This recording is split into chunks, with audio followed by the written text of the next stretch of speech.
Yes, we are ready for the event.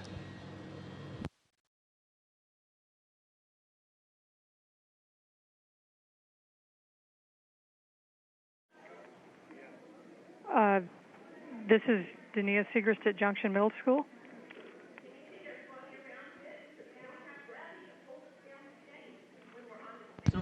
Hello, we read you loud and clear. We're ready for the first question. You ready? Hi. Wait, what? Go ahead. Hi. My name is Kayla Martin at Junction Avenue. Astronaut Joe. ¿Qué hace usted para divertirse? Okay, come on up.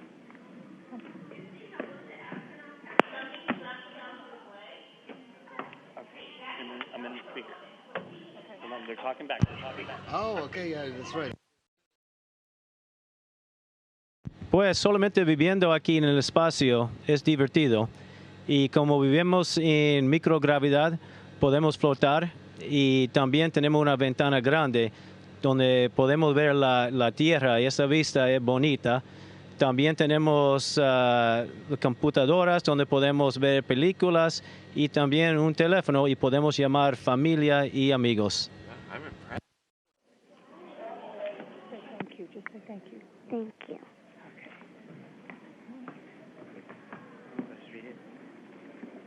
My name is Eric Marvilla. I'm in 7th grade at Junction Avenue School. For astronaut Andre, if you get sick or there is a medical emergency, what do you do? And what medicines do you keep on the ISS? Well, that's a good question. Of course, astronauts are pretty healthy, and we're very well checked before we go up, so we're in good shape. But of course, an accident can happen. People can get sick. For that reason, we have a small hospital on board. We have a lot of medication for small things like a headache or a small ear infection or something like that. But also medication for somebody who has a serious heart problem. And on top of that, we have equipment to support. To give life support, so we can do a lot up here, and of course we'll have a lot of support from doctors on the ground. So, but hopefully it's never needed.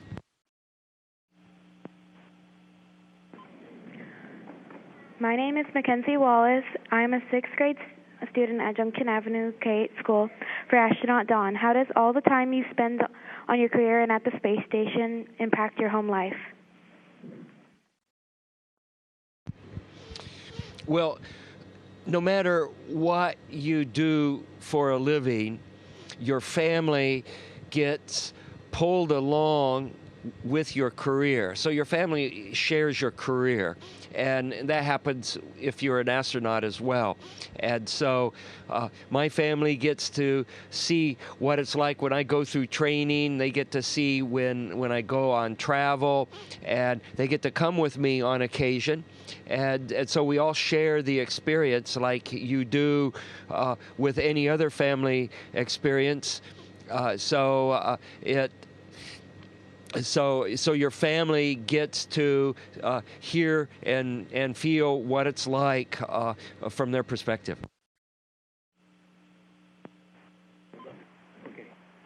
Hello, my name is Jessica Bennett. I'm in 6th grade at Junction Avenue School. For astronaut Joe, are you conducting any experiments that will help us here on Earth relating to energy conservation, waste reduction, or other issues? Well, that's a great question.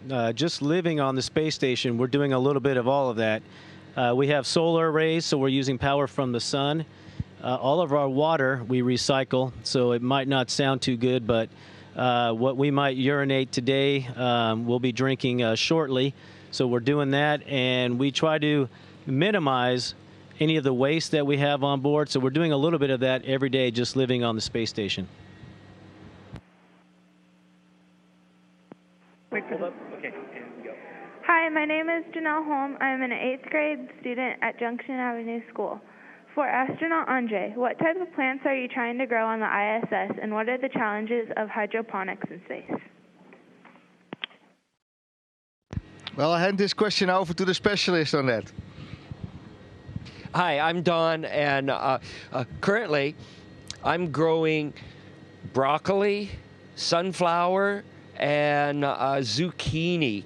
And we're not using hydroponics, we're using aeroponics. This is a different concept that NASA has helped pioneer, where instead of having a large tank of water with all the nutrients that the roots are in, you have a chamber filled with air and just a little bit of water with nutrients, and that way you don't have to have a whole lot of water sitting around in a tank for raising your plants.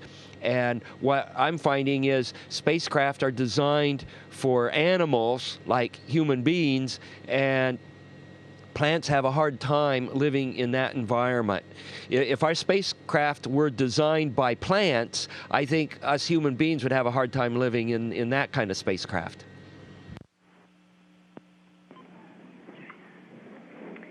My name is Kayla Bidding. I am in 5th grade at Vintage Hill School. For astronaut Don, what would you do or say if you were the first person to meet another species while on a mission? Well, I've had opportunity to meet an alien, and I will hand the microphone over to him. He's an alien because he is from the Netherlands. That's right. Ik kan zelfs in een andere taal praten. So I can even talk in another language. But that will be the biggest problem: how to communicate with aliens, because they, of course, they will be built totally different, and it will be hard to communicate. I think we will have to communicate with images. That is to say, if he uses the visual light as we use. So I think communication is the biggest thing. And if they come to us, it probably means that they are technically very advanced, and for them we will be very primitive, and I think they will take the initiative to communicate with us. But I think the most important thing is to be very open and assume that they have good intentions, and then see how we can share what we know, what they know, and well, have an interesting conversation on that. My name is Amani Green. I'm in 5th grade at Vintage Hill School. For astronaut Andre, what experience on Earth closely resembles or feels like being in space, both mentally and physically? Well, for me, the thing that resembles space the most is diving. So being underwater, you can practice yourself in a pool.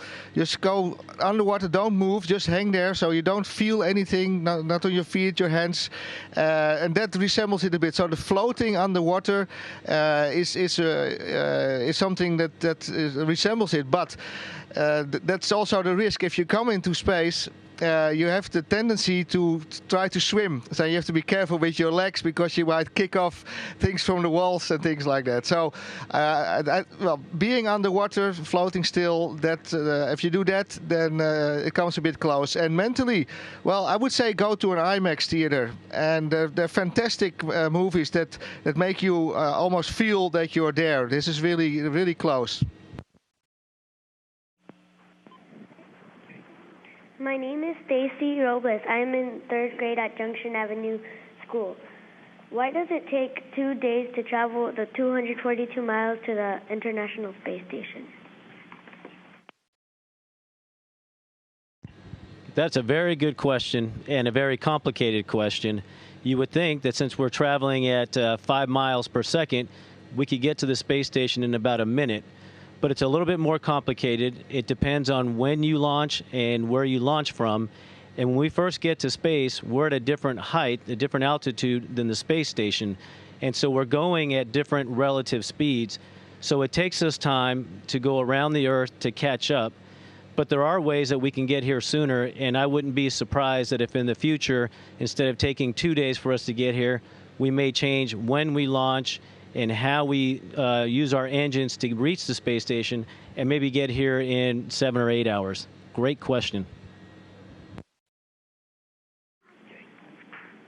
My name is Diamond Wesley. I'm in 8th grade at Junction Avenue School. For astronaut Joe, what is it like being on an international space station with people from different countries?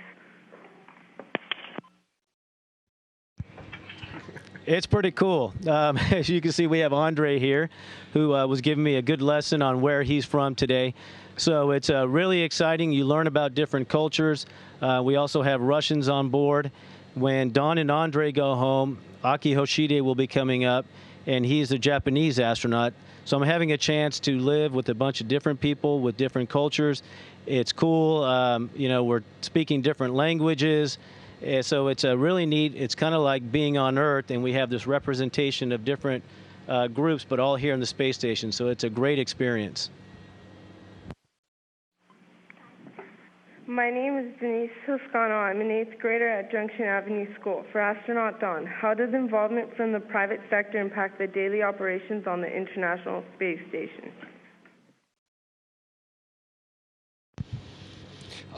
Right now, the commercial private sector are in the process of delivering goods to space station, durable goods, things, resupply for food and clothing and things like that, and spare parts that we need.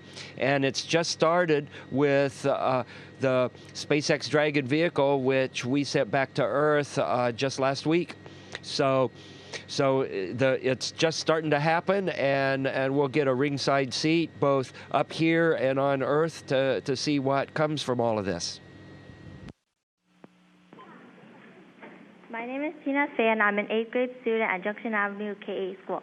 For Astronaut Dawn, what actions would you take if the International Space Station was ever punctured by flying debris, and how much time would you have to make the repairs before it became dangerous?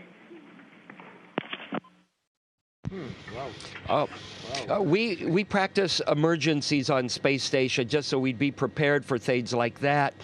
We call this a depressurization event, and like a hole in your tire, how far can you drive before your tire gets flat? It kind of depends on how big the hole is, and if it's just a little hole and say the nail is still in the hole, you might be able to drive 25 or 30 miles before your tire gets flat. If it's a big hole, you might barely be able to get to the side of the road before your tire gets flat. And the same kind of thing is here on space station. The scenarios that we practice are scenarios where we would have anywhere from 20 minutes to a number of hours before things would start to get dangerous, and that gives us time to either get in our Soyuz vehicle as an escape lifeboat, or it gives us a chance to try to close off the module that's leaking, or even repair the leak if we can find where the hole is in the hull. So we've got a whole range of reactions that we can take to depressurization, and it all depends on how fast it is. My name is Joseph Listoki. I'm in 7th grade at Junction Avenue School. For Astronaut Andre, how do you recover back home after being in space for so long? Well, we have our drill sergeants on the ground, the ACERs. These are the people that train us and that prepare us and keep us in good shape. We have a lot of contact with them here on board, so they make sure that we do the right exercise. We have weight training, we are running, we are bicycling. And as soon as we come back, we will have to continue. So we have a whole program. We start in the pool, actually, because, like I said earlier, it's a bit easier. It resembles a bit floating. But we will do a lot of exercise, physiotherapy, to make sure that we get all our muscle strength, muscle coordination, and our bone density back. So there will be a tough program for us. And weightlessness is great, but we also have to get back to Earth, and that is probably a bit more difficult for us.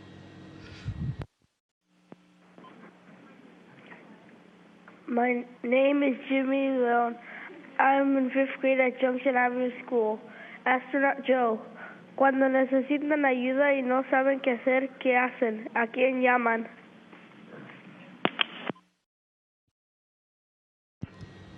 Pues cada día tenemos problemas, no siempre grande, pero puede ser pequeño.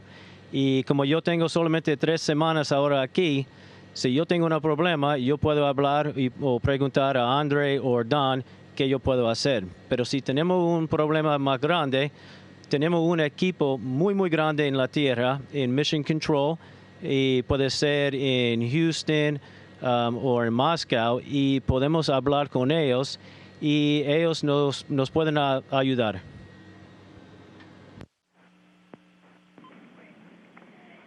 My name is Will Hansen. I'm in 6th grade at Junction Avenue School for Astronaut Dawn. Do you run through drills on the ISS? And if so, what are they?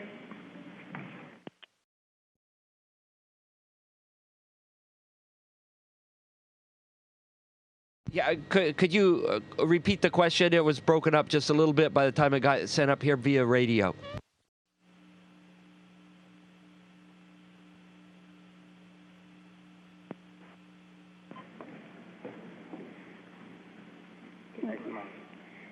For Astronaut Dawn, do you run through drills on the ISS? And if so, what are they?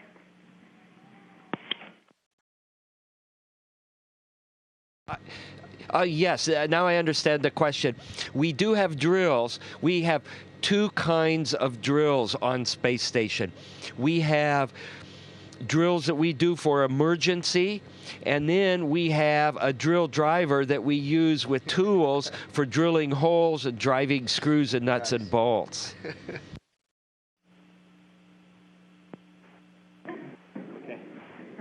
My name is Gerald Adriano. I'm in 2nd grade at Junction Avenue School. For Astronaut Joe, what languages do the astronauts need to know to be able to work on the ISS and why?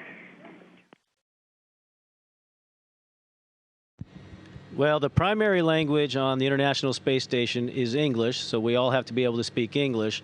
But all of us that are on board right now, we also have to learn how to speak Russian. And that's a pretty hard language to learn, and we're not all very good at it, but we have to learn Russian because the way we come to the space station now is on a Russian spaceship. And so we train a lot in Russia. Our colleagues, the cosmonauts, they're Russian and they speak Russian. So English and Russian, you have to know how to speak. Y yo quiero que ellos hablen español también porque es algo que ellos tienen que aprender.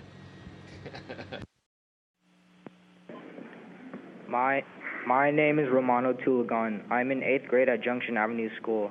For Astronaut Andre, how does time in space differ from time on Earth? Well, as you know, normally, well, not at this period actually, but normally we have about, say, 50 minutes of light and 40 minutes of darkness if you are on the other side of the planet. But we cannot work on that. You cannot sleep for 3/4 of an hour, then be awake, etc. So what we are using is a standard time, the Greenwich Mean Time. Because we have a center in Moscow, we have a center in Japan, we have a center in Germany, in America. So all these centers, they have to work at the same time. So the crew is working with this Greenwich Mean Time, the time in London, and that is how we work. That means that some people on the ground have to work in the middle of the night, unfortunately. But this is the way we do this in the International Space Station. So this is the time we use on board.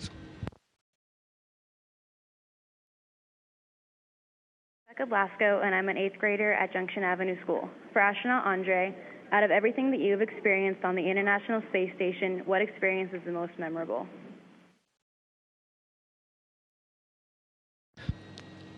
That's difficult because there are things that are very special. The floating is very pleasant and special, but of course the view. And I think one of the things that amazed me most is on a night. It was very quiet, it was dark in the station, and it was at night on Earth. And I was in the cupola, and without taking any pictures, as I'm just looking, and then all of a sudden I realized I was flying over the north of Italy, and I all of a sudden realized that I could see the whole of Europe. I still could see the lights of Ireland, and then when I turned my head, I could see Cairo in North Africa, in Egypt. And it was amazing how much I could see, and this fantastic view that we have up there. That's the most memorable for me. Okay, so does that mean one more question, or we're done? Okay, thank you.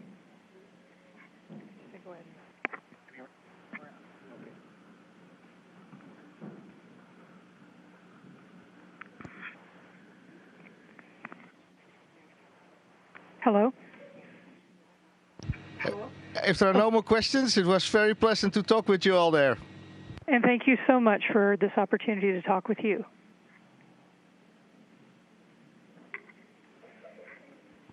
Muchísimas gracias por visitarnos. Fue un placer y que estudien mucho y que sigan adelante. Gracias. Station, this is Houston ACR. That concludes the event. Thank you.